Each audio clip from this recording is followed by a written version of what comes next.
Si j'en vérifie, vous envoyez les lettres à Nicolas, légèrement, une centaine, s'il vous plaît. Donc on rattaque avec une nouvelle conférence cet après-midi. Une conférence qui nous tient à cœur. Chaque édition du festival, on fait venir une ou un philosophe, parce qu'il nous semble que la philosophie, en fait, elle a toute sa place dans nos luttes, dans nos alternatives. Voilà, on pense que prendre du recul, travailler sur les concepts, sur les imaginaires, voilà, prendre un peu de hauteur, mais pour mieux revenir sur Terre, c'est important. Et donc on tient à ce qu'il y ait au moins une conférence avec une ou un philosophe. Et donc on est très content d'accueillir à ce titre-là Sophie Gosselin, qui est donc philosophe, qui travaille aussi pour une revue qui est super, enfin qui collabore avec une revue qui est super, qui est la revue Terrestre. Voilà, que je vous invite aussi à découvrir, qui participe aussi, Sophie, au collectif Reprise de Terre, peut-être que tu en parleras. Et Reprise de Savoir, voilà, donc qui sont des collectifs qui sont aussi importants dans le paysage actuellement, dans la réflexion sur la création de nouveaux imaginaires. Et Sophie, avec David G. Bartoli, a écrit un livre qui s'appelle La condition terrestre, voilà, aux éditions du Seuil, que vous retrouverez aussi à la librairie de La Fleur qui pousse à l'intérieur. Si Sophie a été assez convaincante. Non, je rigole. Non, et c'est vraiment un livre qui est super. Alors là, on va explorer un petit peu ce que Sophie et son co-auteur appellent la condition terrestre, une sorte de nouvel imaginaire, nouvelle cosmopolitique, finalement. Alors moi, quand j'ai lu le bouquin, avec tout un tas de nouveaux termes, c'est comme si on était dans un nouveau monde, finalement, ou des nouveaux mondes. On va parler de peuple rivière, on va parler de peuple montagne, peuple archipel, on va même parler de conseil terrestre, ça c'est hyper intéressant.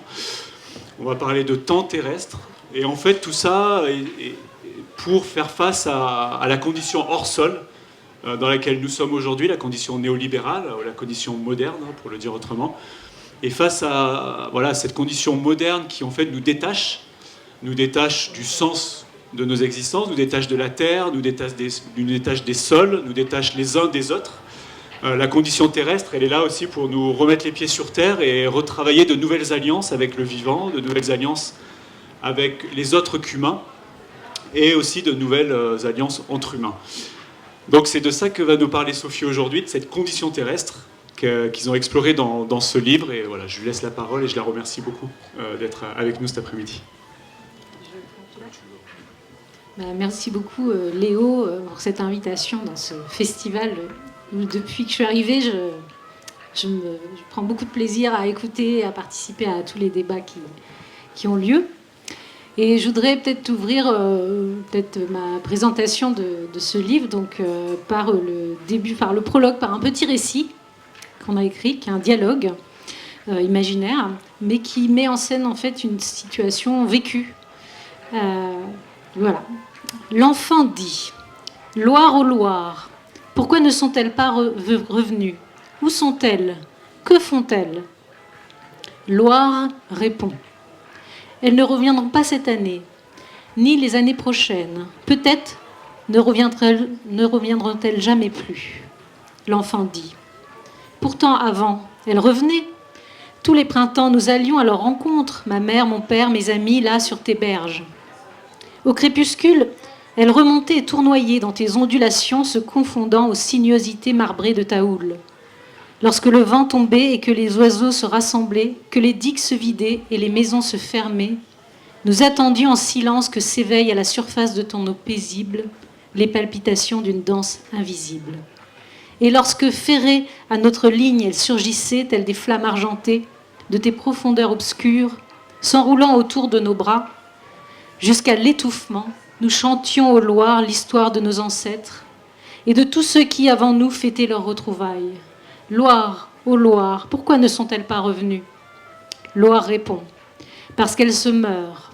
Elles souffrent, gémissent et disparaissent sous les assauts répétés de l'hydre qui les empoisonne, les étouffe et les déchire. L'enfant dit, ô Loire, comment les aider? Comment les soigner, elles qui nous donnent la vie? Qui nous nourrissent et te nourrissent, elles qui connaissent le cycle de tes eaux, elles qui remontent ton cours, elles qui, venues des profondeurs de l'océan, reviennent chaque année pour annoncer le recommencement du monde. Comment le monde pourra-t-il continuer à recommencer si les anguilles ne reviennent plus?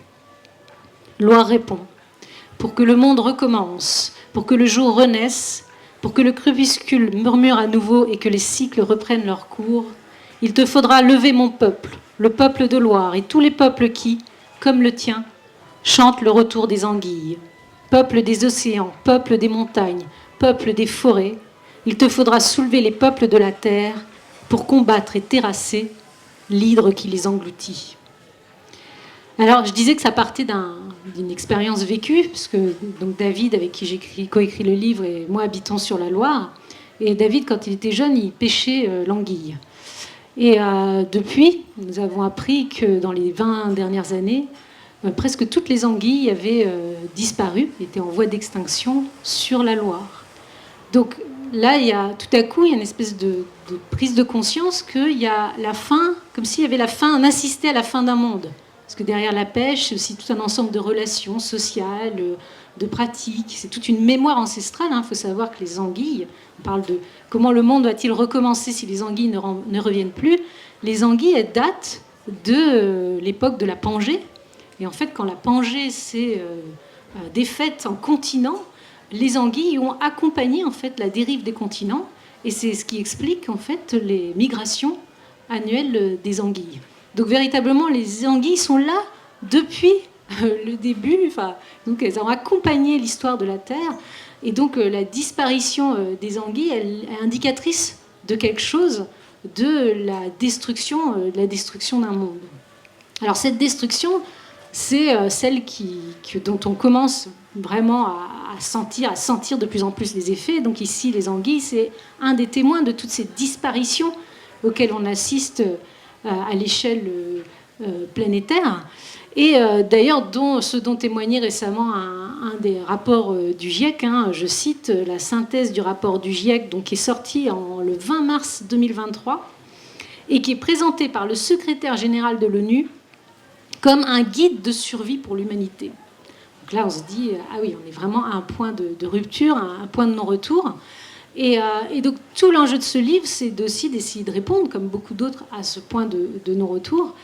Mais la perspective qu'on a prise, ça a été, plutôt que de témoigner de la dévastation en cours, ce que déjà beaucoup d'auteurs font, et qui est un travail nécessaire, nous, on a voulu plutôt s'intéresser à toutes les expériences, toutes les tentatives d'invention actuelles sur le plan politique, et nous on parle de cosmopolitique, je reviendrai pourquoi, pour essayer d'accompagner les basculements de notre condition terrestre et justement ouvrir des perspectives émancipatrices. Quelqu'un tout à l'heure dans le petit débat sur les soulèvements de la Terre disait il faudrait écrire un livre sur toutes les victoires et pas seulement sur les luttes qui ont subi des défaites, mais aussi sur toutes les luttes qui gagnent, pour aussi donner de l'espoir. Nous, c'est un petit peu la tentative qu'on a essayé de faire. Alors, c'est pas forcément que des luttes victorieuses, mais en tout cas, on a été attentif à des tentatives de transformation politique à plusieurs échelles, qui essayent d'ouvrir d'autres manières d'habiter la Terre en commun. D'où le sous-titre du livre, donc « Habiter la Terre en commun ». Alors, donc ça, c'est le premier constat, donc une destruction des conditions de renouvellement de la vie à l'échelle planétaire. Le deuxième constat, c'est la crise institutionnelle et politique dans laquelle on est depuis bien longtemps, mais qui là s'accentue à un point où on voit bien que l'extrême droite monte partout, que même nos propres gouvernements deviennent de plus en plus autoritaires, même pas besoin d'attendre l'extrême droite pour que les gouvernements prennent des tournures autoritaires. Et de manière même plus profonde, même avant cette tournure autoritaire, nous, l'hypothèse qu'on fait dans le livre, c'est que la structure même de l'espace politique tel qu'il s'est construit depuis l'époque moderne, nous, on hérite d'institutions qui se sont mises en place donc à l'époque moderne, c'est-à-dire après en fait, si on prend le contexte français, ce qui marque la rupture, c'est la Révolution française. Donc la remise en question de tout un système institutionnel qui reposait sur le régime de droit divin et donc qui reconnaissait essentiellement que l'autorité politique venait de Dieu. La Révolution française a remis en question ça en disant non, l'autorité politique, elle doit venir des humains, des peuples humains. Et tout ça, ça a accompagné aussi la naissance de l'humanisme qui, d'une certaine manière, déplaçait les figures d'autorité en passant de Dieu à l'humanité avec un grand H. Donc il y a eu donc ce processus de révolutionnaire, en fait, qui du coup ensuite, vous voyez, a donné lieu à la création de l'État-nation moderne, qui ensuite, par la colonisation, a été imposé à l'échelle planétaire à travers la colonisation. Mais ce modèle politique, qui au final cadre totalement la structure institutionnelle politique dans laquelle on est, repose sur une coupure entre l'espace de la parole, l'espace de la décision, l'espace du politique et les conditions matérielles d'habitation.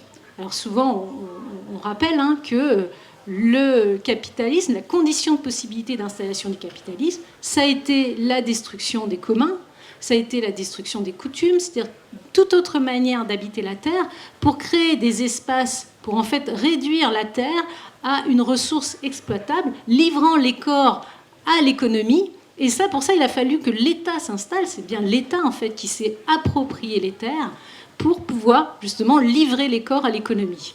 L'État, donc, qui, lui, par ailleurs, a construit un nouvel espace politique, l'espace de la représentation des assemblées. Donc, nous, ce qui nous a intéressé aussi, c'est toute la conception, en fait, du politique qu'il y a derrière. Et qui repose, au final, si on regarde bien, qui correspond, en fait, à la nouvelle anthropologie qui émerge à l'époque moderne, qui repose sur la coupure entre l'esprit et le corps, le dualisme du corps et l'esprit. On a l'esprit de l'individu, du sujet individuel libre, qui est capable de décider par sa seule volonté de rentrer en contrat, de faire contrat avec les autres humains pour faire société, pour former une société. Mais de l'autre côté, le même individu, dans son corps, il va être livré en tant que ressource à l'industrie pour servir de force de travail. Donc il y a une espèce de coupure qui est structurelle, en fait, au sein de la modernité, entre l'esprit et le corps, et qui, pour nous, participe à expliquer la déconnexion structurelle des institutions politiques que l'on ne fait que constater. On voit bien qu'aujourd'hui, on bute sans cesse, même pour les gens qui sont élus, par exemple, ou par exemple, moi j'habite à Tours, il y a eu une association il y a eu un groupe de citoyens qui s'est associé à des partis politiques pour justement prendre la mairie, et qui, arrivés à la mairie, découvrent tout un ensemble de mécanismes, une technocratie qui ont fait petit à petit les coupes de leur propre espace de vie. Et donc c'est cette coupure entre l'espace politique, institutionnel, et ce qu'on appelle les conditions matérielles d'habitation, qui inclut à la fois les conditions de subsistance, mais qui inclut aussi en fait, les milieux eux-mêmes, avec toutes les autres formes de vie avec lesquelles on cohabite, et notamment les communs terrestres. Par exemple, un commun terrestre, c'est l'eau, c'est l'air, c'est tous ces communs qui permettent, qui conditionnent le renouvellement de la vie. Donc il y a une coupure qui est structurelle et qui est liée au dispositif de l'État-nation. Il faut savoir que l'État-nation, dans la conception moderne, est conçu comme une personne morale qui possède un patrimoine. La terre de la nation, c'est un patrimoine, et donc qui peut être divisé entre une propriété collective et la propriété privée. Mais la logique, le rapport au milieu de vie est un rapport de propriétaire. Vous voyez ? Et donc l'État peut donner cette propriété à des privés. Donc nous, l'idée, c'était de complètement remettre en question cette perspective. Et pour ça, on s'est intéressé à plusieurs choses. On s'est intéressé justement à comment aujourd'hui il y a une redéfinition de l'espace politique qui est en train de s'inventer depuis les territoires de vie, et depuis d'autres manières de faire communauté qui justement ne rentrent plus dans ce clivage entre l'espace politique et les conditions matérielles d'habitation, mais qui repartent des communs. Et donc, par exemple, typiquement, les soulèvements de la terre, tout ce qui s'est émergé autour des thématiques de l'eau, c'est que tout à coup, l'eau, qui en fait était simplement quelque chose, on ouvrait le robinet, puis il y avait de l'eau qui tombait, et au final, c'est la gestion de l'eau était conçue comme une ressource qu'il fallait déléguer à des techniciens qui allaient gérer l'eau, l'épuration de l'eau, puis ensuite la distribution de l'eau. À la limite, la question politique pouvait être, est-ce qu'il faut que ça soit une gestion publique ou une gestion privée ? Mais la question de l'eau comme commun terrestre, c'est-à-dire qui conditionne les renouvellements des formes de vie humaines et autres qu'humaines, et qui au final fait lien entre tous les habitants d'un même milieu de vie, ça c'était invisible dans l'espace politique. Et ce qui est intéressant là, quand l'eau surgit dans l'espace politique, tout à coup, on découvre qu'on n'est pas seulement des citoyens selon le modèle moderne du contrat social ou des sujets de volonté qui vont faire contrat. Non, on est des habitants de territoire et on est pris dans des chaînes d'interdépendance avec d'autres formes de vie. Et l'enjeu, c'est comment on va prendre soin de ces chaînes d'interdépendance. Donc du coup, l'espace politique se déplace sur le territoire et il prend en compte les communs, ce qu'on appelle les communs multispécifiques, c'est-à-dire qui tiennent compte du point de vue de tout l'ensemble des espèces qui cohabitent au sein d'un milieu de vie. Alors pour nous, l'eau, elle a été très importante. Alors non seulement parce que nous, on habite sur la Loire, que du coup, la question de la Loire et de son futur, et de ce qu'elle vit, de sa santé, de prendre soin de la Loire nous importe. Mais parce que si l'eau, c'est véritablement, pour nous, ce qui permet c'est l'expression matérielle du lien entre les corps, ce qu'on appelle le lien animique. C'est-à-dire qu'on dit, plutôt que de penser en termes de contrat social, qui est encore, en fait, vous voyez, une abstraction qui permet aux êtres humains de se mettre d'accord en tant que sujet de volonté, le lien animique, c'est comment on cohabite au sein d'un territoire de vie en tant que corps qui sommes touchés, affectés et en relation toujours avec d'autres corps. Et que, du coup, si on prend à partir du corps et qu'on se conçoit comme faisant partie du corps, ce qu'on appelle le corps territoire, du coup, la question, ça va être non plus simplement de gérer des ressources, vous voyez, mais de soigner les relations qui tissent et forment le corps territoire. Un corps territoire qui n'est pas en fait une donnée naturelle, mais quelque chose qui se compose, qui se soigne. Vous voyez, c'est l'ensemble de relations qu'il faut sans cesse remettre en circulation. Et pour ça, on s'appuie notamment sur les travaux anthropologiques d'anthropologues qui ont travaillé sur la question du don et du contre-don. Parce que ce qui est intéressant, c'est alors, on parle d'économie, mais en fait, dans les peuples tout le système social était fonctionné sur le don et le contre-don, c'est pas du tout une question économique. Vous voyez, la logique même pensée en termes d'économie suppose déjà l'émergence du capitalisme. L'économie en tant que telle est déjà une catégorie capitaliste qui isole les conditions de subsistance et d'existence, vous voyez, pour en faire un domaine séparé de la vie politique, des conditions d'habiter, des relations aux autres formes de vie. Donc là, quand on parle de don et contre-don, c'est quoi ces liens d'attachement, d'interdépendance, vous voyez, qui d'une certaine manière nous permettent de vivre et de cohabiter avec les autres formes de vie. Pour donner un exemple concret, au Japon, il y a donc un ouvrage qui est sorti aux éditions Moelle Project qui s'appelle La forêt amante de la mer. Et donc c'est un ostréiculteur japonais, j'arrive jamais à me rappeler son nom. Je vous donne le titre du livre. Et donc, il était ostréiculteur et il pêchait il élevait des huîtres. Et à un moment, il a constaté que les huîtres commençaient à disparaître. Donc il y avait de moins en moins d'huîtres. Donc il s'est posé la question, mais pourquoi les huîtres disparaissent ?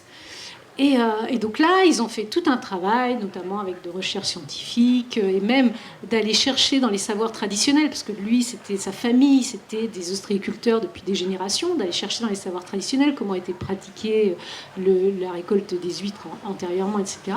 Et en fait, ils se sont rendus compte, notamment en faisant une enquête sur le territoire, que l'existence des huîtres dépendait des forêts en amont du fleuve, qui permettaient, en fait, qui libéraient des propriétés qui nourrissaient la rivière et qui permettaient aux huîtres de se renouveler. Alors qu'est-ce qu'ils ont fait ? Ils ont créé une association et ils se sont associés avec des villages en amont pour aller replanter des forêts de feuillus pour justement permettre de retrouver le cycle du fleuve. Et là, pour nous, qu'est-ce qu'ils ont fait ? Ils ont dit, vous voyez, c'est ça le lien animique. C'est-à-dire comment, en termes de qu'est-ce qui va animer et permettre de rendre vivant le territoire, c'est tout un ensemble de pratiques qui repermettent de créer une circulation qui fait que la forêt donne.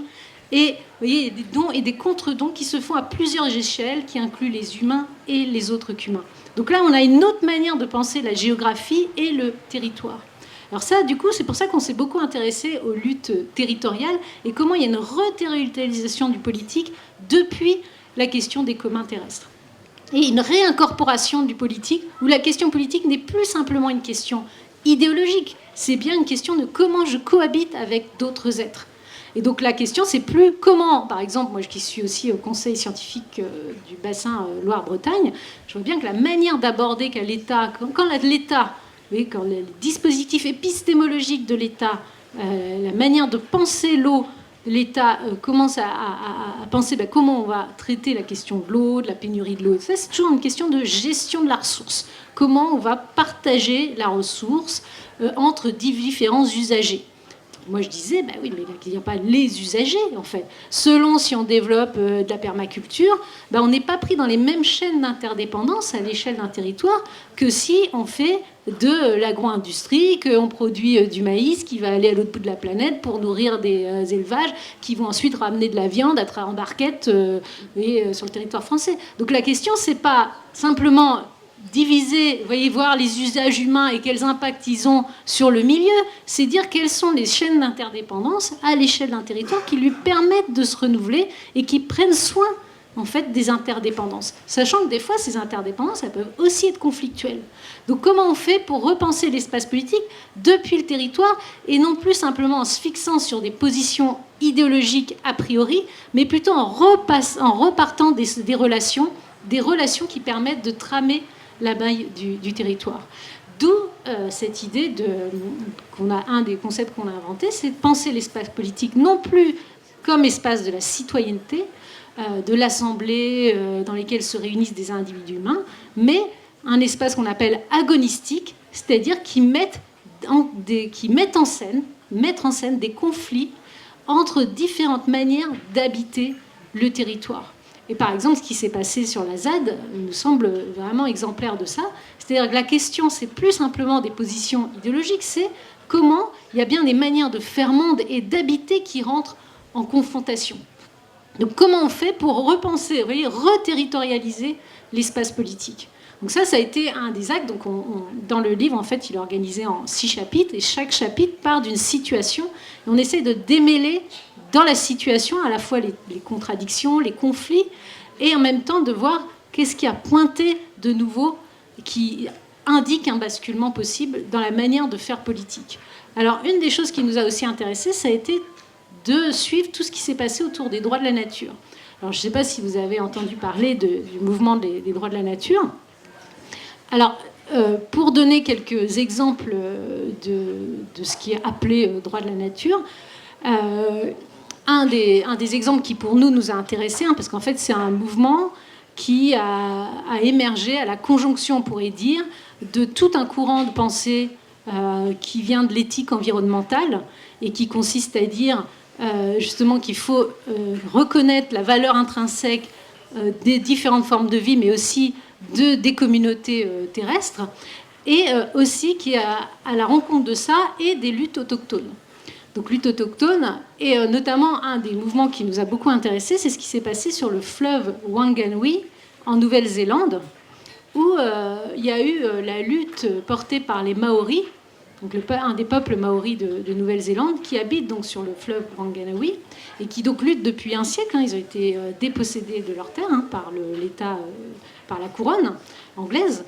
Et du coup, donc, ils militent depuis un siècle. Et à un moment, ils se sont appuyés sur la stratégie juridique de réclamer que le fleuve soit reconnu en tant que personne morale qui puisse porter plainte en tant que personne collective, sur le fleuve lui-même, qui puisse porter plainte au tribunal pour un dommage qu'il aurait subi. Et donc ce qui nous a intéressés là, c'était à la fois le fait que tout à coup, là, il y a un véritable basculement qui s'opère, puisque ce qui, dans le paradigme de l'État moderne, vous voyez, c'est-à-dire l'État qui est propriétaire d'un territoire et qui donc pense le territoire comme une ressource, là on passe d'un territoire ressource, donc potentiellement toujours exploitable, à un milieu qui devient sujet. Vous voyez, qui devient sujet et qui est considéré comme sujet. D'ailleurs, chez les Maoris, le fleuve lui-même, il a un nom, c'est le Te Awa Tupua. Et un des adages maoris, c'est de dire « nous sommes la rivière et la rivière est moi ». C'est-à-dire ce qui compte, c'est pas simplement le fait d'habiter sur la rivière, c'est que nous faisons partie de la rivière. Et donc l'enjeu, c'est de prendre soin des relations d'interdépendance qui constituent la rivière. Et donc ça veut dire quoi? Ça veut dire qu'il y a une nouvelle figure politique qui émerge, qui est donc le Te Awa Tupua, qui inclut à la fois les humains et les autres qu'humains. Et donc là, on s'est dit, là, il y a un basculement politique intéressant, parce que derrière, il y a eu ce processus de personnalisation juridique, mais pas seulement. Il y a la création de nouvelles institutions qui se pensent non plus simplement depuis la perspective de la société humaine, mais depuis la perspective du fleuve. Le fleuve étant cette personne collective qui inclut à la fois les humains et les autres qu'humains, et qui implique donc de s'inscrire aussi dans d'autres temporalités qui ne sont pas que les temporalités de la société humaine.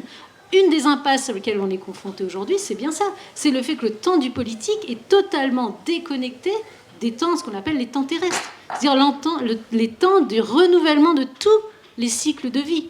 Donc, ça veut dire qu'il faut bien retransformer l'espace politique, qu'il se pense depuis un autre point de vue, et ce point de vue dire, c'est depuis le fleuve qu'on va repenser l'espace politique, qu'on va faire institution.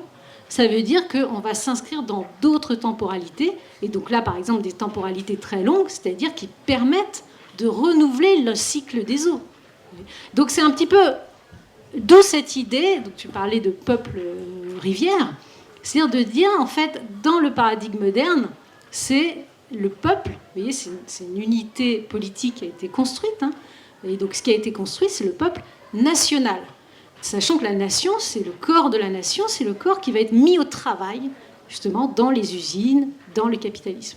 Nous, on dit, ce qui est intéressant aujourd'hui, avec le fait de commencer à se rendre compte que nous sommes d'abord des êtres terrestres, que nous sommes en interdépendance avec d'autres formes de vie, et que c'est depuis ces interdépendances qu'il faut repenser l'espace politique. Du coup, ce qui fait peuple, vous voyez, c'est-à-dire ce qui légitime le pouvoir politique, ce qui doit faire autorité, ce qui doit être légitime, c'est plus le peuple national, c'est les peuples qui émergent depuis les territoires. Donc peuple rivière, peuple montagne. Vous voyez, c'est la montagne elle-même qui fait peuple. C'est le fleuve qui fait peuple. C'est-à-dire le fleuve, c'est pas le cours d'eau. Le fleuve, c'est l'ensemble des êtres qui permettent, en fait, à tous les cycles de l'eau de se renouveler. C'est-à-dire qui permettent, vous voyez, c'est les forêts alluviales, c'est les affluents, c'est-à-dire c'est plutôt avoir une vision territoriale différente qui correspond plus à la géographie administrative, ni à la géographie des États-nations, des frontières nationales, mais plutôt une géographie qui va être, par exemple, la géographie des bassins versants. C'est-à-dire, vous voyez, par exemple, potentiellement, ça redessine complètement l'espace politique. Là, on travaille sur un projet de créer un centre diplomatique, enfin, un conseil diplomatique des bassins versants pour réfléchir à la question notamment transfrontalière. C'est-à-dire, par exemple, si on voit le Rhône, eh ben, il part, donc il est en France, mais il est aussi en Suisse. Et donc, si on commence à repenser les territoires depuis les bassins versants et depuis les dynamiques fluviales, ben, du coup, on remet en question les frontières nationales pour repenser d'autres formes de solidarité, d'autres manières de faire commun et de faire communauté. Et donc c'est là où, en effet, c'est une transformation de l'imaginaire, mais c'est aussi une transformation pratique, concrète, qui nous semble être en train de prendre forme. Et nous, l'idée, c'est de dire, les institutions, parce qu'une des questions qui nous est souvent posée, c'est de dire, mais alors, est-ce qu'on peut réformer, parce qu'on réutilise à Essian le terme d'institution. Pourquoi ? Parce que l'institution a généralement été associée à l'État. On confond institution et État. Et nous, on dit, alors quand je dis nous, c'est moi et David, on dit, mais non, l'institution, c'est quoi ? C'est quelque chose qui permet à une communauté de s'inscrire dans le temps. C'est un ensemble de pratiques, ça peut être des coutumes qui sont instituées, mais c'est aussi tous les outils, tous les dispositifs dont se dote une communauté pour s'inscrire dans le temps. Donc il ne faut pas qu'on lâche la question de l'institution. Au contraire, il faut qu'on fasse émerger de nouveaux processus institutionnels qui soient inscrits, qui émergent depuis les territoires. C'est-à-dire qui s'appuient sur toutes les expériences aujourd'hui de démocratie directe, qui sont directement en prise avec les conditions d'habitation pour faire émerger d'autres processus institutionnels. Pourquoi ? Parce que nous, on dit, en fait, on ne pourra pas réformer simplement les institutions existantes. Parce que les institutions existantes, elles sont prisonnières de ce paradigme de l'État national, qui est structurellement coupé des conditions matérielles d'habitation. Alors, du coup, la question, c'est, si on ne peut pas réformer les institutions existantes, comment on va faire émerger de nouvelles institutions depuis d'autres échelles territoriales qui vont permettre de créer des contre-pouvoirs par rapport aux institutions existantes, de faire émerger d'autres communautés qui vont se renforcer et à terme, enfin, c'est notre espoir, qui vont se substituer aux institutions nationales. Donc nous, on prend acte de plusieurs choses. On prend acte un peu de l'échec des mouvements révolutionnaires qui pensaient qu'on pouvait prendre l'État pour instaurer de nouvelles politiques de planification qui seraient plus justes. Et en fait, elles ont échoué pas simplement parce que les personnes qui ont pris le pouvoir, si on prend l'exemple de la Russie, elles étaient perverses. Non, elles ont échoué parce que c'est le dispositif État qui structurellement, en fait, emprisonne les gens dans des logiques. Et donc, par exemple, on a consacré un chapitre à la Bolivie. Pourquoi ? Parce que la Bolivie, il y a eu un processus, donc je ne sais pas si vous connaissez un petit peu le contexte bolivien, mais donc il y a eu plusieurs conflits sociaux importants autour de l'eau, justement, puis autour du gaz. Quand ils ont découvert de nouveaux gisements de gaz, ils ont voulu tout de suite les extraire et surtout en plus les privatiser, les donner en gros à des multinationales. Donc ça a réveillé des mouvements populaires absolument énormes, parce qu'encore une fois, les Boliviens se faisaient piller dans cette logique coloniale. Et donc ces mouvements sociaux importants ont abouti à l'élection du MAS, Movimiento al Socialismo, et à Evo Morales, qui est devenu président donc, de Bolivie. Evo Morales, premier président indigène de Bolivie. Et donc c'est déjà symboliquement, c'était très important. Et aussi ça a été important, pourquoi ? Parce qu'il a permis, à travers la politique qui a été portée par le MAS, de faire rentrer dans l'espace politique les peuples indigènes qui sont quand même extrêmement forts, importants numériquement en Bolivie, mais qui étaient totalement absents de l'espace politique. Et donc ils sont arrivés dans l'arène, dans l'espace de l'Assemblée nationale, avec aussi leur cosmologie, leur manière d'habiter la Terre. Et du coup, il y a eu tout un processus constituant qui est passionnant, en fait, de revenir sur le processus constituant, parce que là, ils ont remis en question, justement, toutes ces questions cosmologiques, différentes manières de penser le rapport à la Terre. Et à l'issue de ce processus constituant, il y a eu la reconnaissance de droits et de relative autonomie aux peuples indigènes dans leurs décisions sur leur territoire, et aussi la reconnaissance des droits de la terre-mère. Donc ça a été vraiment symboliquement important. Mais qu'est-ce qui s'est passé ? C'est que 3 ans plus tard, ou 3-4 ans plus tard, le même gouvernement, vous voyez, donc qui a proclamé les droits de la terre-mère, qui s'est fait connaître à l'échelle mondiale aussi pour la proclamation de la terre-mère, va bafouer les droits de la terre-mère et les droits des peuples indigènes. Pourquoi ? Justement parce que ils vont vouloir construire une autoroute à travers un parc national qui va déforester des milliers d'hectares, qui va complètement remettre en question l'équilibre social, écologique de tout le territoire et se mettre d'une certaine manière aussi au service d'une forme de nouvelle endocolonisation pour une nouvelle forme d'agriculture. Une agriculture qui reste productiviste. Et donc ça a créé un conflit majeur en Bolivie qui a abouti notamment, je fais très court, mais au fait que Evo Morales est obligé de fuir le pays. Mais qu'est-ce qui nous a intéressé dans cet exemple-là ?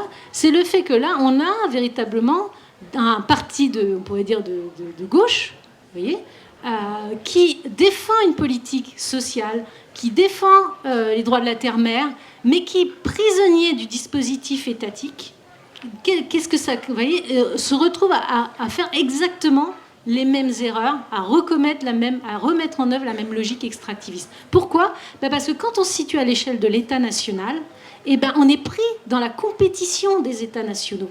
Et cette compétition, c'est une compétition économique. Et donc, on est presque obligé de rentrer dans des logiques extractivistes d'exploitation des ressources.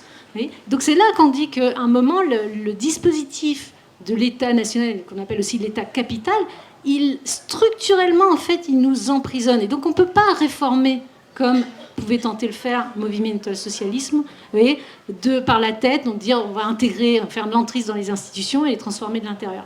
Nous, l'hypothèse qu'on fait, c'est que non, il faut au contraire faire émerger de nouveaux processus institutionnels depuis les territoires qui nous rendent assez forts pour créer d'autres, justement pour s'envisager dans d'autres temporalités, pour poser les problèmes autrement, pour refaire communauté, refaire lien depuis les territoires de vie, ces liens qui ont été détruits par le capitalisme au cours des 10 derniers siècles, justement parce que qu'est-ce que ça a été le capitalisme? Ça a été s'approprier les terres en détruisant systématiquement les communautés de vie, les communautés habitantes. Donc c'est là pour nous l'enjeu, vous voyez, c'est à la fois se redonner une puissance collective, retrouver des relations qui font communauté en incluant les autres qu'humains. Et c'est ça qu'on appelle la condition terrestre. Donc là, j'ai fait... D'où aussi, en effet, on termine le livre sur les apatistes, qui sont pour nous une source d'inspiration hyper forte, parce que c'est ça qu'ils ont réussi à articuler, c'est-à-dire à la fois une lutte sociale, politique, qui se veut intermondiale. Je préfère le terme d'intermondial qu'international, parce qu'il s'agit de se penser au-delà des nations, donc intermondiale, mais qui en même temps s'inscrit, se pense depuis les territoires et se pense depuis la terre. C'est-à-dire que maintenant, nous, l'hypothèse qu'on fait, c'est qu'est-ce que ça indique, ces droits de la terre, mère, ou le fait de se penser depuis la terre, c'est que c'est plus l'autorité de l'humanité avec un grand H, qui au final était une figure abstraite, qui a masqué, qui a invisibilisé le fait que des centaines, des milliers, des millions d'êtres humains ont quand même été réduits au statut d'objets, de choses appropriables. Vous voyez, c'est toute la traite, tout l'esclavage, ça a été toute la colonisation, vous voyez, c'est fait quand même aussi au nom d'une certaine civilisation qui défendait une certaine figure de l'humanité générique, et donc qui au final était une pure abstraction. Donc s'il faut, qu'est-ce que c'est que cette humanité, vous voyez, qui a pu réduire des êtres humains à n'être plus que de la matière fongible, absolument destructible, à être une pure durée de vie qu'on peut annihiler, vous voyez, qu'on peut déporter, aller chercher en Afrique, puis déporter dans un milieu qui a été écocidé. C'est quoi cette figure de l'humain qui autorise ça? Et donc là, dire la condition terrestre, c'est aussi repenser notre humanité. Qu'est-ce que ça veut dire être humain avec les autres qu'humains? Donc là, je vais peut-être m'arrêter là, et puis du coup, après, on pourra échanger.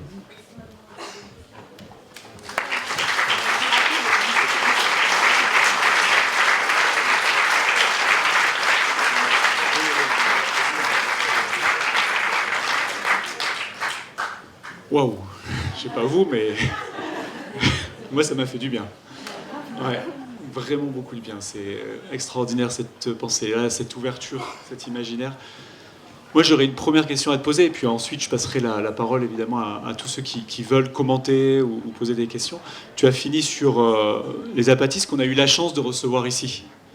On a accueilli ici une délégation zapatistes quand ils ont fait leur voyage à travers l'Europe. Et ce que j'ai senti chez eux, c'est vraiment un ancrage dans la terre. Ça, c'est vrai. On sent vraiment. Ils ne sont pas assis comme nous, ou ils ne sont pas debout comme nous. Je ne sais pas comment l'exprimer, mais on voit qu'il y a l'importance du corps et du territoire. Elle se lie aussi dans leur façon d'être et dans leurs paroles. Et ils articulent ça avec la démocratie. Avec, je ne sais pas si c'est le bon terme, mais avec une certaine conception du collectif, de la prise de décision, de l'autorité, de la gouvernementalité aussi du territoire. Et du coup, ça serait un peu la question que j'ai envie de te poser. Dans le livre, vous parlez de conseil terrestre. Tu as parlé peut-être d'un parlement de la Loire, en tout cas tu l'as évoqué, parler peut-être d'une institution autour d'un bassin. Comment, parce qu'on est habitué à nos assemblées, à nos conseils, à nos prises de décision qui sont parfois pas très bonnes, qui sont parfois à perfectionner, mais comment on fait? Déjà que c'est difficile entre humains de prendre des décisions, de co-décider sur un territoire, sur un lieu par exemple comme ici. Comment on fait quand on intègre les oiseaux, la terre, le fleuve, les autres qu'humains, comme on dit? Voilà, donc peut-être préciser ce que vous appelez dans le livre les conseils terrestres. Ça m'intéresse pour voilà, en miroir de l'expérience zapatiste. Alors, en effet, on essaye d'imaginer qu'est-ce que ça pourrait être l'émergence du coup de nouvelles espaces, d'instances politiques. Pour être les conseils terrestres, on dit les conseils terrestres, c'est la face humaine des corps territoires. Parce que l'idée, c'est de dire, si on commence à penser des communautés multispécifiques, c'est-à-dire je fais communauté avec la outarde, avec la sterne, avec le castor, avec le loup, avec l'ours. Si on fait communauté, donc c'est des communautés, c'est ça, les peuples rivières ou les peuples montagnes, du coup, la communauté n'est pas strictement humaine, elle est plus qu'humaine. Mais à un moment, il faut bien qu'on se retrouve aussi pour discuter, pour débattre en tant qu'humain. On est aussi humain, on ne va pas le nier. On a nos propres moyens de communication. Et du coup, l'idée, c'est de dire, plutôt que de penser des humains sur un territoire, vous voyez, l'idée c'est on décentre, on dit non, il y a une communauté multispécifique, mais cette communauté multispécifique peut se doter d'institutions qui sont la face humaine de ce corps territoire auquel nous, humains, nous appartenons. Donc il y a la face humaine, c'est-à-dire on va se réunir, par exemple, dans une assemblée, mais une assemblée territorialisée, par exemple, à l'image de l'assemblée des usages sur la ZAD, où c'est en tant qu'on habite la ZAD et qu'on a des usages différenciés qu'on va se rassembler pour discuter comment on fait pour cohabiter et de rendre possible, en fait, ces usages. Avec, dans l'idée que dans la face humaine de ce conseil terrestre, on inclut du coup, l'idée c'est de changer la conception de l'espace politique. Notre espace politique moderne, de l'État moderne, il s'est construit sur le modèle du droit, sur le modèle juridique. C'est-à-dire que, vous voyez, c'est pas pour rien le contrat social, c'est-à-dire c'est un dispositif juridique. Vous voyez. Et donc, repenser l'État, c'est repenser le rapport au droit et à ce que c'est le droit, et comment le droit détermine l'espace politique. D'où cet intérêt qui nous, pour les droits de la nature, qui remettent en question un des partages qui est au cœur du droit romain dont on hérite, qui est le partage entre choses et personnes. Et donc quand on dit droit de la nature, dire les fleuves a un droit, du coup, il n'y a plus la chose en fait. Il n'y a plus que des sujets qui essayent de penser comment ils cohabitent ensemble. Et donc du coup, la question c'est comment on donne voix, comment on permet de prendre en compte aussi les autres humains dans ces assemblées. Alors là, ça ouvre plusieurs questions. Donc nous, ce qu'on appelle conseil terrestre, c'est ça. C'est la face humaine de cette communauté multispécifique qui s'organise concrètement en assemblée à l'échelle de territoire, par exemple des bassins versants, d'un fleuve, d'une montagne, et qui dit on ne va pas simplement prendre en compte le point de vue des usages humains. Donc il y a cette dimension-là de comment on recrée des communs humains, par exemple le service public de l'eau, le service public de la santé. Mais on ne peut pas avoir que cette perspective-là parce qu'on serait encore que dans l'anthropocentrisme et qu'au final, on se rend compte que le service public de l'eau, il est dépendant quand même de la santé. Moi, par exemple, qui habite sur la Loire, je bois de l'eau de la Loire. Donc la question, c'est pas simplement la gestion collective, publique de la Loire, c'est la santé de de l'eau pour que je puisse la boire, c'est la santé de toute la Loire. Donc on s'est dit, c'est là où il y a besoin aussi de deux autres perspectives. Donc on parle de conseil terrestre et un conseil aussi perspectiviste. Il y a cette perspective, on pourrait dire, plus humaine sur les communs publics. Et puis il y a la question de la coutume, c'est-à-dire que la coutume, les pratiques coutumières ont été beaucoup disqualifiées. En disant oui c'est réactionnaire, tout ce qui est coutumier c'est du côté de la réaction, alors qu'en fait non, c'est précisément par la destruction des coutumes, c'est-à-dire les communs qui ont été détruits par tout le processus des enclosures, c'est-à-dire l'accaparement des terres, qui ont permis l'accumulation primitive du capital, ça a été une destruction des coutumes. C'est quoi une coutume en fait? C'est pas un droit fixe, vous voyez, c'est pas simplement un dispositif de reproduction d'une tradition qui serait figée. En fait, c'est pas ça la coutume. La coutume, c'est une règle sociale qui émerge d'une pratique liée à un lieu. En fait, un lieu qui habitait en commun. Par exemple, vous ici, petit à petit, j'imagine qu'à force de vous discuter, de pratiquer le lieu, de faire tel type d'agriculture, de vous déplacer, il y a des règles qui commencent à émerger en lien avec vos propres pratiques du lieu et en lien avec toutes les interactions qui se nouent sur ce territoire-ci. Donc c'est ça la coutume. Donc une coutume, elle peut se transformer, elle peut changer et elle est obligée de changer parce que justement, elle doit tenir compte du milieu, vous voyez, et de toutes les interactions humaines. Donc justement, la coutume, c'est plutôt un droit oral. C'est pas un droit écrit, fixe, qui est notre système juridique.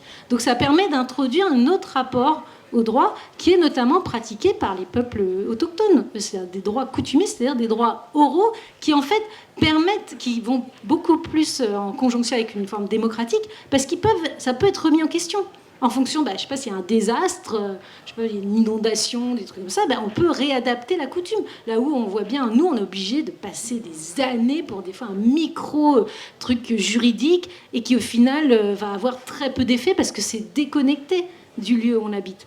Donc l'idée, c'est de dire il faut ajouter cette perspective qui va permettre aussi de reterrestrer le droit. Et puis, il y a reterrestrer les communautés, partir des communautés et des pratiques habitantes. Puis il y a la troisième perspective qui est la perspective terrestre, on l'appelle, c'est-à-dire qui justement tient compte des autres formes de vie.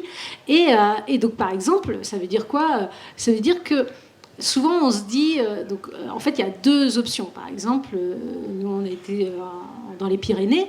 Dans les Pyrénées, il y a des gros conflits autour de la présence de l'ours, comme dans les Alpes, autour de la présence du loup. Et donc l'autre qu'humain peut être vraiment facteur de conflit.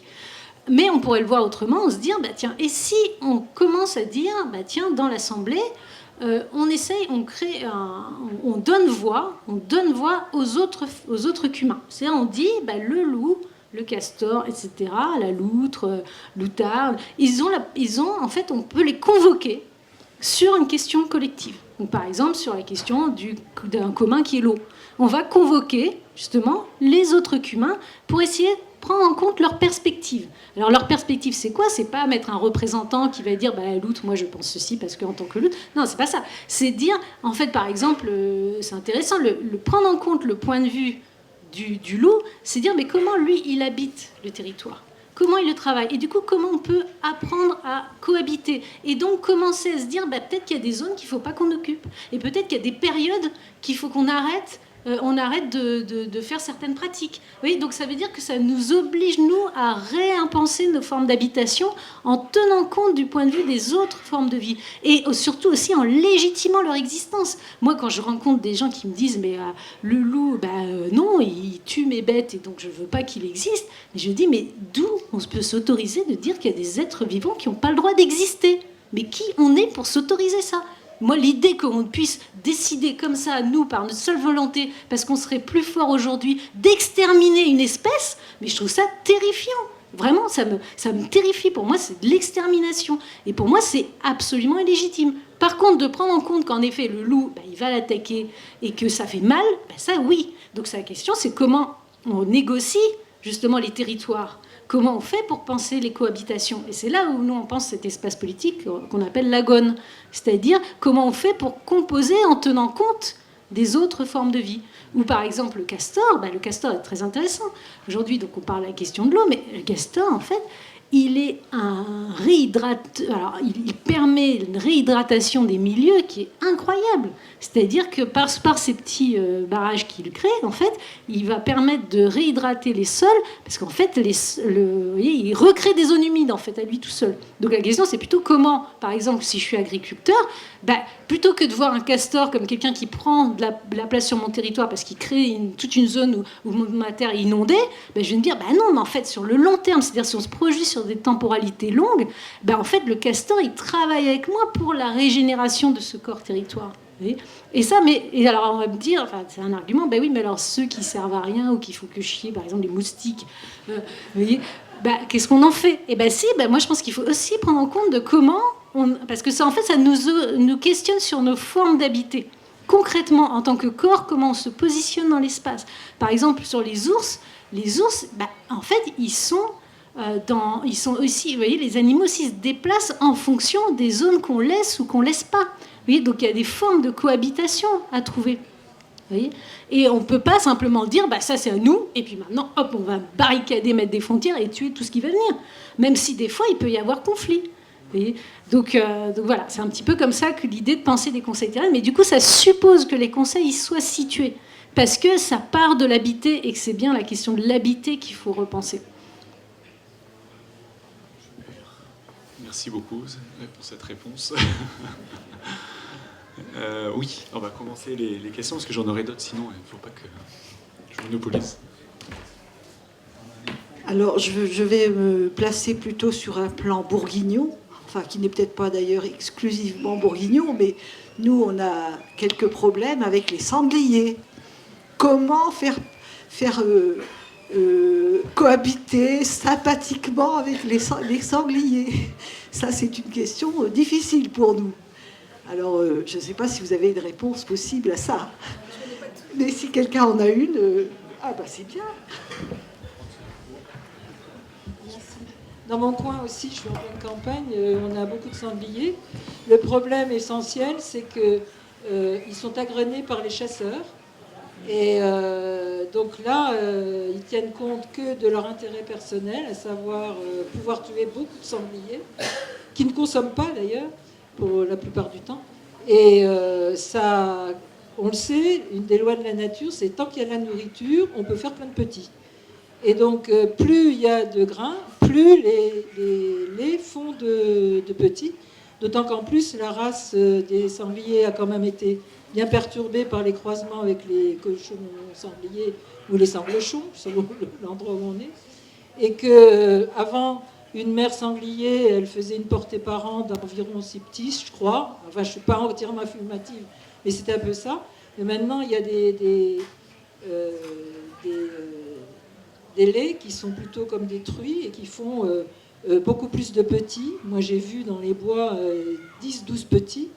Et il y a des petits, j'en ai vu au mois d'octobre. C'est-à-dire qu'elles font plusieurs portées par an, surtout qu'il y a beaucoup de nourriture.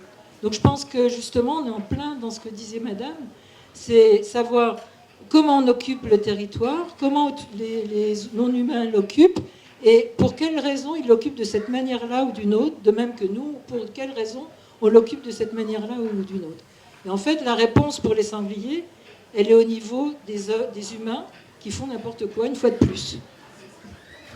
Oui, parce que là, on voit bien le problème de l'espace politique, c'est que qu'est-ce qui va se passer? C'est les chasseurs vont être liés à la fédération de la chasse, qui elle-même va faire du lobbying à l'échelle nationale, et puis etc. Et en fait, vous voyez où, par exemple, l'association en défense, je sais pas, des loups, etc., va faire elle aussi du lobbying à l'échelle nationale. Et en fait, à chaque fois, ce qui est court-circuité, c'est les lieux où les gens ils habitent. Et en fait, c'est une manière de déposséder aussi les gens de leur lieu d'habitation et de la possibilité d'avoir une action politique, de sentir que en fait c'est moi, pourquoi est-ce que ça serait à l'échelle nationale qu'on décide de là ce qui conditionne mon existence, vous voyez? Donc ça ne veut pas dire qu'il ne faut pas qu'il y ait d'autres échelles, et c'est important parce que des fois à l'échelle locale les conflits peuvent être très très forts aussi, mais il faut justement penser à des multi-échelles. Mais au final, ce qui est important, c'est comment on va redéplacer les formes de cohabitation à l'échelle territoriale. J'aimerais ajouter que je pense qu'une autre pratique très répandue maintenant, c'est l'élevage des bovins à l'extérieur pendant tout l'hiver. Et donc, ils sont nourris par les paysans. Et je pense que les sangliers en profitent aussi. Donc, on a tout un tas de choses à repenser. Il faudra arriver à quand même réfléchir là-dessus. La difficulté, c'est toujours de se rassembler. Comment se rassembler pour ça? Et comment arriver à parler avec tous les acteurs qui sont impliqués. Et ce qui n'est pas facile, je crois. Il y a un auteur local, pour ceux qui ne sont pas du coin, qui s'appelle Henri Vincenot, mais même s'ils ne sont pas du coin, ils le connaissent. Et je vous invite vraiment à lire tout son récit de son rapport au sanglier, qu'il appelle le Petit Noir, parce que c'est assez magnifique. Et là, on est vraiment dans un rapport multispécifique qui nous sort un peu de ce débat avec les chasseurs, où il montre l'importance en fait des sangliers sur le territoire pour ouvrir des chemins, pour le paysage aussi, pour dessiner le paysage, et comment l'A38 a complètement cassé quand ça a été construit, parce qu'Henri Vincenot malheureusement n'a pas pu participer à la lutte contre l'A38, que tout le monde utilise aujourd'hui, mais qui a coupé le territoire en deux. Et il montre comment aussi ça a perturbé la circulation des petits noirs, des sangliers, sur notre territoire. Et c'est, je pense, dans un rapport sensible à l'autre qu'humain, c'est vraiment un auteur qui est formidable. Et je vous propose qu'on ne reste pas trop sur le sanglier non plus dans la discussion, et qu'on passe peut-être je sais pas, à la loutre. Oui, moi je me posais une question toute simple, c'est on a parlé de comment faire pour faire dialoguer les humains et les autres qu'humains d'un même territoire, mais je pense qu'on ne peut pas évacuer la question des rapports de domination entre humains aussi. Quand on est sur un même territoire, il y a des rapports de domination extrêmement forts et prégnants entre humains, et c'est le premier obstacle en fait pour arriver à fonctionner correctement. Enfin, moi, ça ne m'étonne pas du tout qu'il y ait des humains qui estiment que certaines catégories d'espèces vivantes n'aient pas le droit d'exister, puisqu'ils estiment que certaines catégories d'humains n'ont pas le droit d'exister. Donc ça commence par là en fait. Enfin, donc ça m'a étonnée en fait que le mot de pouvoir ou de domination ne reviennent pas dans votre propos, mais parce que bon, forcément vous êtes obligé d'aller vite et puis de résumer, mais je pense qu'on touche à un point essentiel, quoi. Qu'est-ce qu'on fait de ces rapports de domination qui existent entre habitants et habitantes humains et humaines d'un même territoire et qui font qu'il y a des conflits d'usage, il y a des conflits d'appropriation, il y a déjà ça, on n'arrive pas à le résoudre entre humains, donc je suis tout à fait d'accord avec la perspective d'intégrer les autres qu'humains, mais il va falloir passer ce premier obstacle-là, je pense. Ben justement, c'est pas notre parti pris, parce qu'on ne pense pas que ce soit dissociable. Justement, ce qu'on essaie de montrer dans le livre, c'est que le fait qu'on puisse, par exemple, je parlais de la traite de l'esclavage, je parlais par exemple les femmes, les racisés, les peuples autochtones, c'est au même titre que les non-humains, les autres humains. En fait, c'est toutes ces catégories en fait de personnes ont pu être dominées parce que justement elles étaient dans ce clivage qui met les personnes et qui divise entre personnes et choses, et les choses étant les corps, étaient mis du côté des corps. Et ceux qui s'occupaient du soin des corps, vous voyez, c'est ça que par exemple tout le mouvement écoféministe a montré, c'est que les femmes étaient dévalorisées parce qu'elles s'occupaient justement de prendre soin du corps et qu'elles n'étaient pas du côté de l'esprit. Vous voyez, et du coup, en fait, c'est bien aussi, en fait, il y a des découpages, c'est-à-dire que les dominations qui s'exercent entre humains, en fait, elles sont prises aussi dans des dispositifs, dans des structurations qui valident et qui reconduisent en fait ces dominations. Et que nous, le pari, alors on ne sait pas si ça va marcher, mais en tout cas c'est ce qu'on essaye de faire et ce qu'on espère, c'est qu'en déplaçant l'espace à partir duquel on va faire politique, en dépassant certains clivages structurels qui permettaient la reconduction sans cesse de systèmes de domination, ça va permettre justement de remettre en perspective autrement et de permettre à des luttes d'émerger. Par exemple, c'est clair que les luttes autochtones, aujourd'hui, elles deviennent plus entendables alors qu'elles étaient totalement invisibilisées. C'est pas pour rien que les questions féministes, les questions de racisés, en fait, toutes les questions qui sont liées au corps, aux transformations des corps, aujourd'hui, elles arrivent sur la scène parce que c'est les corps qui sont attaqués, qui sont détruits, qui sont disciplinarisés. Donc, en fait, nous, ce qu'on appelle, c'est une émancipation des corps. Mais ça veut dire, c'est sortir de ce paradigme politique qui reposait sur la dévalorisation systématique de la matière, du corps. Donc ça, c'est un des aspects. Donc on tient compte de cette articulation-là dans le livre. Un autre aspect par rapport à la question des conflits, c'est que nous, l'hypothèse aussi, c'est de dire le fait de décentrer par rapport justement aux humains peut des fois aussi permettre de renouer des relations à d'autres plans. Je donne un exemple. Des personnes avec qui on travaille et qui, eux, sont d'origine arménienne, ont subi la guerre, leurs grands-parents étaient génocidés, donc ils ont dû fuir, donc ils se sont retrouvés dans d'autres pays en Europe. Et aujourd'hui, il y a une situation critique encore en Arménie, qui est encore sous la menace de la Turquie. Et ils nous ont sollicité en nous disant, ça serait vraiment, parce qu'ils ont beaucoup de liens, donc c'est vraiment une diaspora assez organisée, avec de solidarité internationale. Ils nous ont dit, ça serait vraiment très intéressant d'amener ces questionnements autour des bassins versants là-bas, parce que ça permettrait de dépolariser par rapport aux conflits nationalistes. Entre d'un côté les Turcs, parce qu'en fait il faut savoir que c'est au moment où la Turquie s'est constituée et s'est projetée dans le paradigme de l'État-nation, que c'est à ce moment-là qu'ils ont exterminé le peuple arménien, parce qu'ils ne rentraient pas dans ce paradigme national. Et donc c'est la construction nationaliste, vous voyez, qui a conduit au génocide. Et donc l'idée d'en passer par le fleuve, par les autres qu'humains, et qui traverse en fait, vous voyez, le territoire turc et arménien, dire ça peut permettre peut-être, en tout cas c'est une hypothèse, on ne sait pas si ça va marcher, c'est sûr que ça va être très compliqué, mais en tout cas c'était intéressant qu'ils viennent nous voir et qu'ils nous sollicitent sur ça en disant ça peut déplacer l'espace du politique pour recréer d'autres solidarités qui se pensent plus simplement en termes de solidarité entre nations, vous voyez, mais qui passent par le territoire et comment on cohabite à l'échelle du territoire. Et donc nous, on trouvait ça hyper intéressant.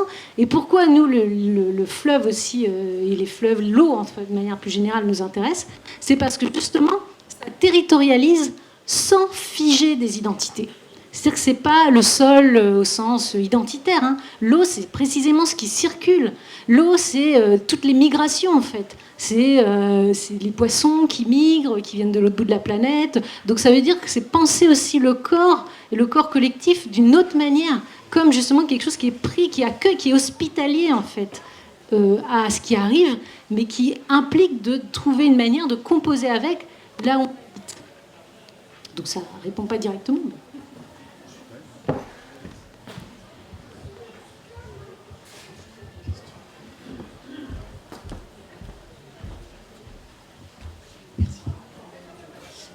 Ouais, c'est pour prolonger un tout petit peu ce débat.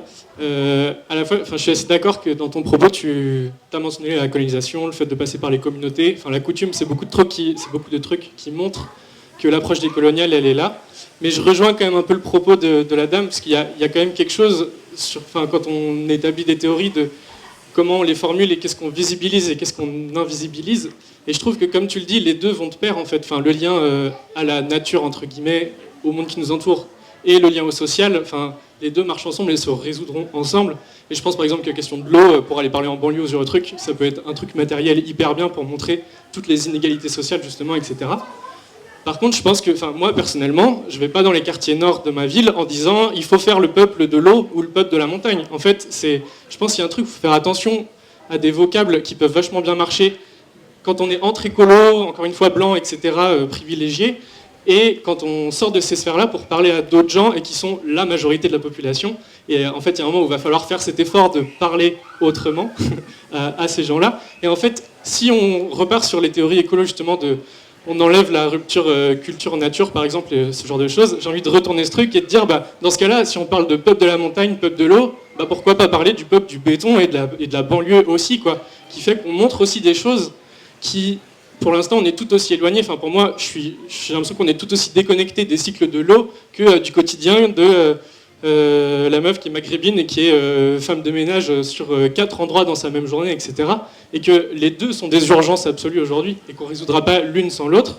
Mais que du coup, traiter les deux, c'est essayer de faire en sorte que l'un n'invisibilise pas l'autre avec nos biais, etc. Mais du coup, je pense que ces théories-là, elles sont hyper porteuses pour parler de tout ça. C'est un terreau hyper fertile pour ces questions d'inégalité sociale. Et j'ai hâte qu'elles soient utilisées pour ça, parce que je pense qu'on s'en approche vraiment beaucoup, que ce soit en théorie ou dans les milieux militants.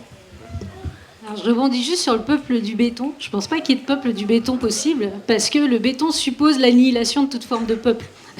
Et pour moi, l'idée d'un peuple, c'est justement ça, c'est comment on refait communauté. Et c'est pour ça que j'aime bien le travail de Fatima Ouassak, que j'ai rencontré, et qui on a discuté de ça, justement, parce que quand elle dit, notamment dans son dernier livre, L'écologie pirate, je trouve qu'elle dit, en fait, il faut reposer la question de l'habiter. C'est-à-dire que qu'est-ce qui crée cette fracture coloniale, en fait, coloniale à l'intérieur de la France elle-même, c'est précisément le fait qu'on maintient des personnes qui habitent sur ce territoire, qui ont été exilées parfois de force, vraiment, ils ont été cherchés comme de la pure main-d'œuvre, qui eux-mêmes habitaient des fois dans les montagnes, qui étaient paysans, et que la France, elle a été cherchée pour construire des bâtiments tout en les maintenant dans des camps avant de construire des immeubles, et qu'on maintient en fait sans cesse une violence symbolique, collective, qui est véritablement, qui instaure cette frontière vraiment coloniale,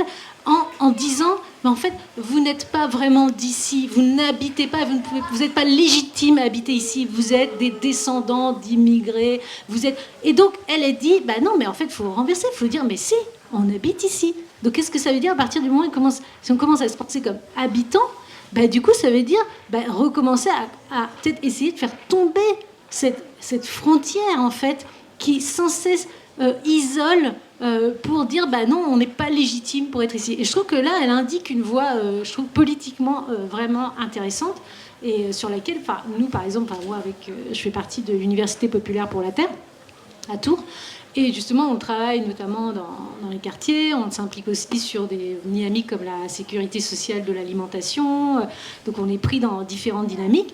Et pour nous, il s'agit de faire le lien entre la sécurité sociale de l'alimentation, cette histoire du Parlement de Loire et les questions décoloniales. Donc on essaye, mais c'est un travail énorme, tellement complexe, parce qu'il y a ces murs, en fait, qui sont là depuis des décennies, qui sont structurels, qui sont dans les imaginaires.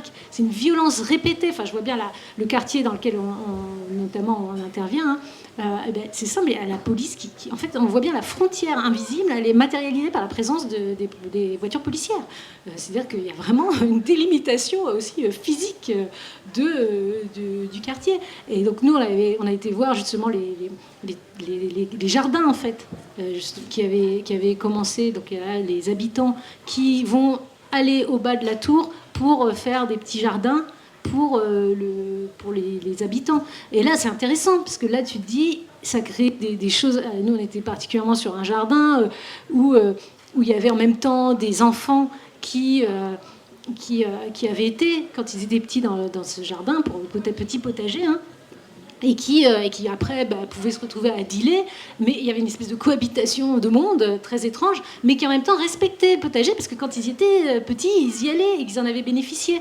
Et donc là, il y a des points de passerelle pour recréer pour moi des conditions d'habitation qui fait qu'on puisse refaire des peuples d'habitants, en fait. Et pour moi, c'est pour ça que pour moi, il n'y a pas de peuple du béton, en fait, parce que le béton, ça suppose le capitalisme, en fait. Pour produire le béton, il faut aller extraire les sables dans la Loire. Il faut toute la machinerie de production qui va en fait empêcher que justement les potagers vont se créer dans le quartier. Parce que pourquoi? Là, c'était intéressant d'ailleurs, c'est que quand ils ont voulu initier ce potager, en fait, au départ, donc c'était la mairie de droite au moment où ils l'avaient initié, la mairie avait dit non mais faites des bacs.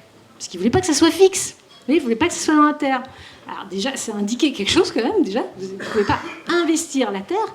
Donc ça, c'était intéressant symboliquement ce que ça dit. Faire rester dans les bacs, parce que comme ça, vous pourrez aller bouger. Vous voyez, c'est toujours l'idée que vous habitez là, mais en fait, vous pouvez vous déplacer, ça ne pose pas de problème, quoi.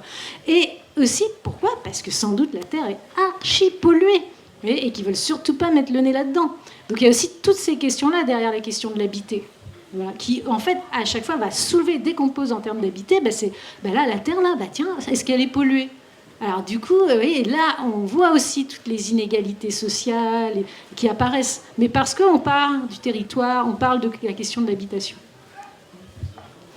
Et cette pensée-là, je pense que tu t'as parlé de sécurité sociale de l'alimentation, autour de l'alimentation et de la condition terrestre de mangeur, hein, puisque la condition terrestre de mangeur nécessite qu'on soit en lien avec les conditions de production, et donc la terre, elle est transfrontalière, mais elle est aussi trans-rurale, trans-urbain. Et le lien avec les quartiers populaires et la paysannerie par l'alimentation, elle permettrait de créer peut-être des peuples de la courgette ou de la pomme de terre, mais qui en fait seraient rural et urbain, parce qu'en fait on mange des pommes de terre et des courgettes partout. Mais voilà, quelles sont les conditions de production? Et puis d'autres exemples. On essaye ici, avec nos initiatives, de se rapprocher d'un quartier populaire de Dijon qui s'appelle Fontaine-Douche. On a l'Ouche en commun. On a un fleuve qui traverse, une rivière, pas que je m'enflamme, qui traverse la vallée et qui va jusqu'à ce quartier populaire. On pourrait créer un peuple de l'Ouche qui serait en fait une alliance entre les êtres qui composent, en fait, les êtres multispécifiques qui composent ce bassin-là. Et donc je pense que c'est intéressant cette pensée aussi pour des nouvelles façons de penser les alliances avec les quartiers populaires. Sanglier? J'en ai assez vu, merci. Oui, moi, alors c'est pas du tout élaboré, c'est plutôt émotionnel. Ce que je veux dire, c'est que quand j'entends on va aller rencontrer, faire le peuple machin ou le peuple béton. Enfin, je crois pas que ce soit votre propos, mais c'est un peu ce que j'ai entendu là-bas. En fait, on va pas porter la bonne parole comme a fait ma génération et qui s'est plantée lamentablement. Je crois qu'il faut que ce soit clair. Et puis, on a aussi des préjugés. Vous voyez, même dans cette assemblée, elle existe, parce qu'on voit la femme maghrébine comme femme de ménage. Je suis désolée, il y a plein de maghrébines qui ne sont pas femmes de ménage maintenant aussi. Ça, c'était les débuts de l'immigration. Mais nous sommes installés parce que, enfin, je ne suis pas une immigrée, mais je suis d'origine arabe en tout cas. Et je resterai, et eux aussi resteront, quoi qu'en dise l'extrême droite. Mais ce que je voudrais dire, c'est que, en fait, même si on est là avec, en ayant acquis toutes ces histoires de République, tous ces machins-là, mais on est là aussi avec le passé. Et moi, je suis toujours effrayée par la manière dont Les Occidentaux, parce que je crois que c'est aussi les Anglo-Saxons, parlent toujours de cette dichotomie justement entre le corps et la tête, que ces peuples-là n'ont pas.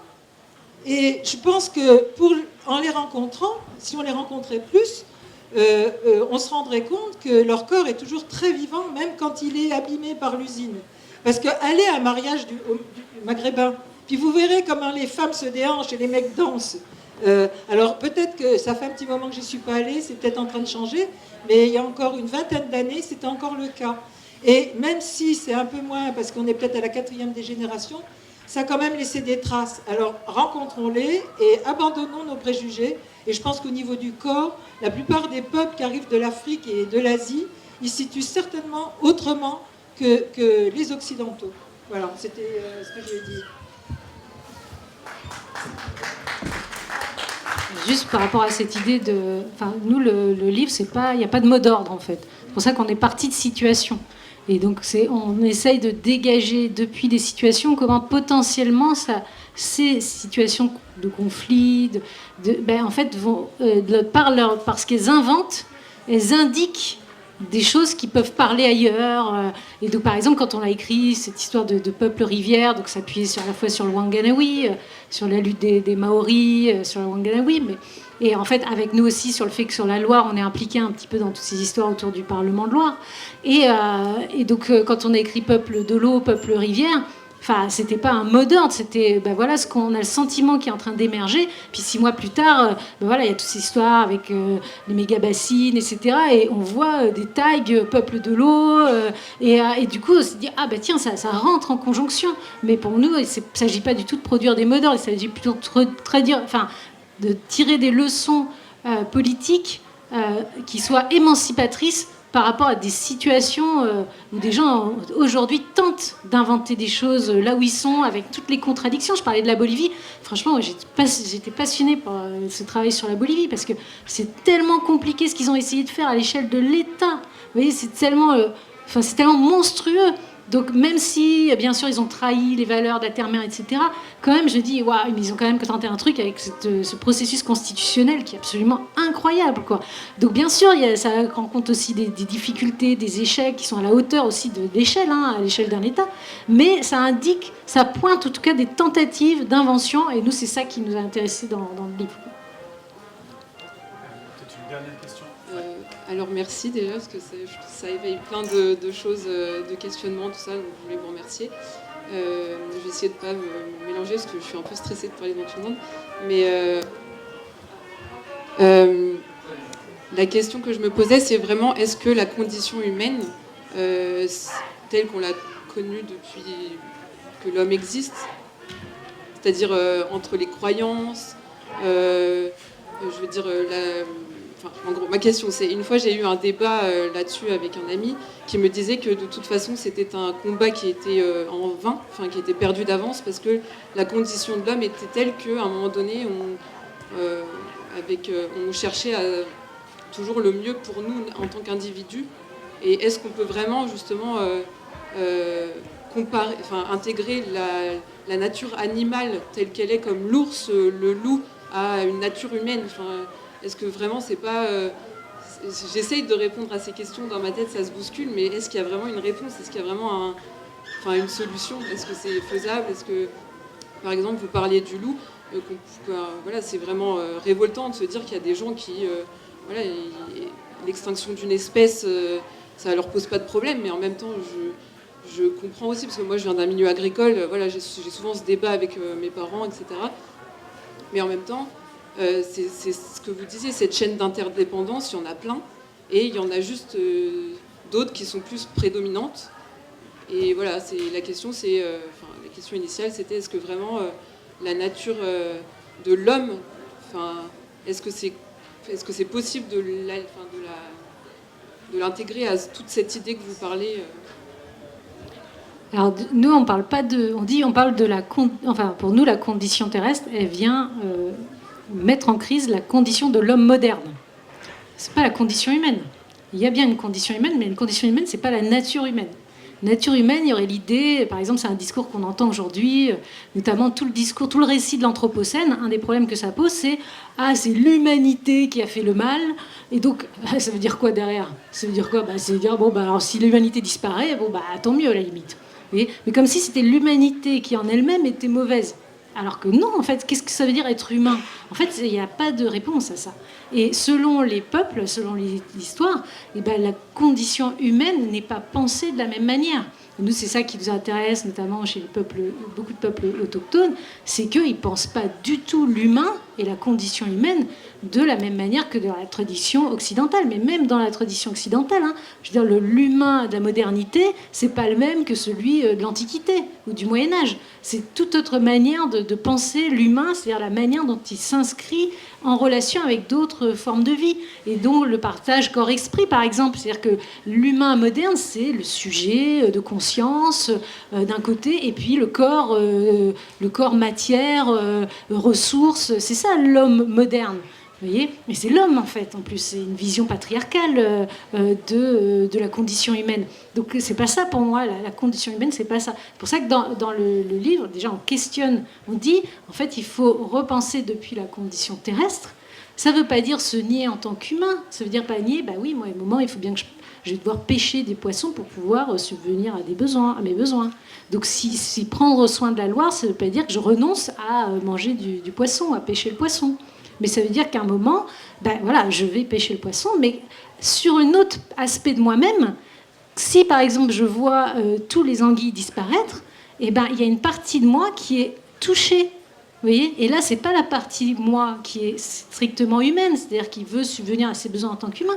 Là, je dirais, c'est ma partie, on pourrait dire, en tant que je participe de Loire, participe de ce milieu, qui fait que je peux être affectée par la mort des autres formes de vie.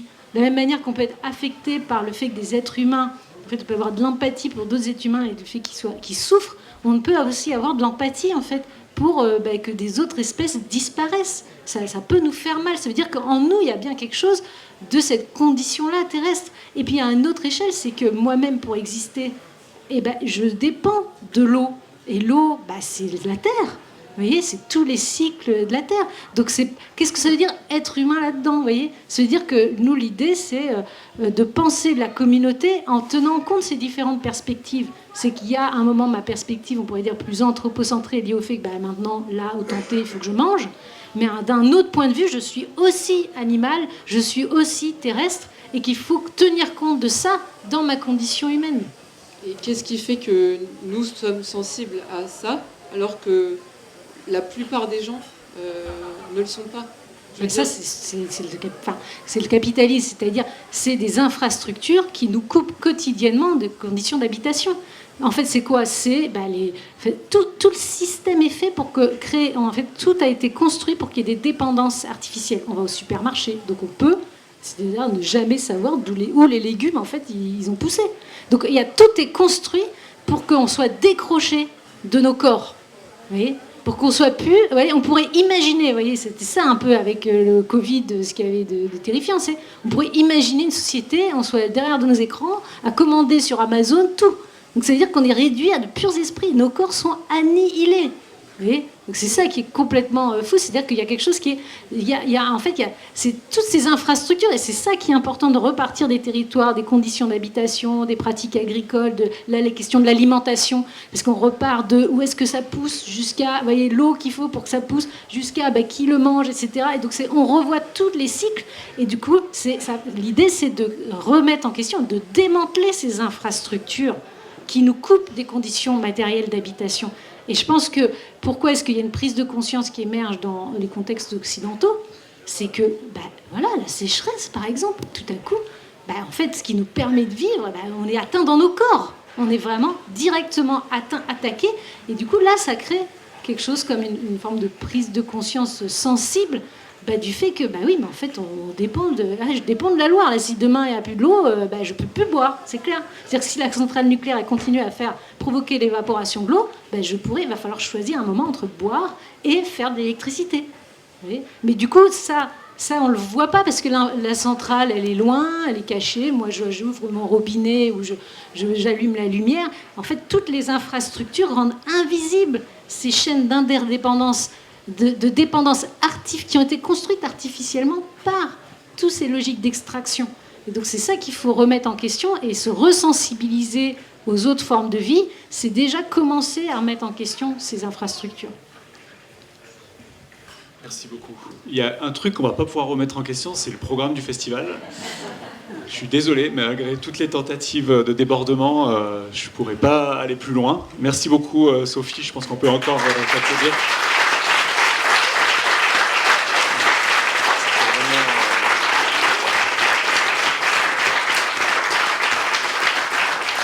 C'était vraiment super. Je rappelle que ce livre est à mettre entre toutes les mains pour ceux que ça intéresse. La condition terrestre, ce livre est aussi disponible sur la librairie.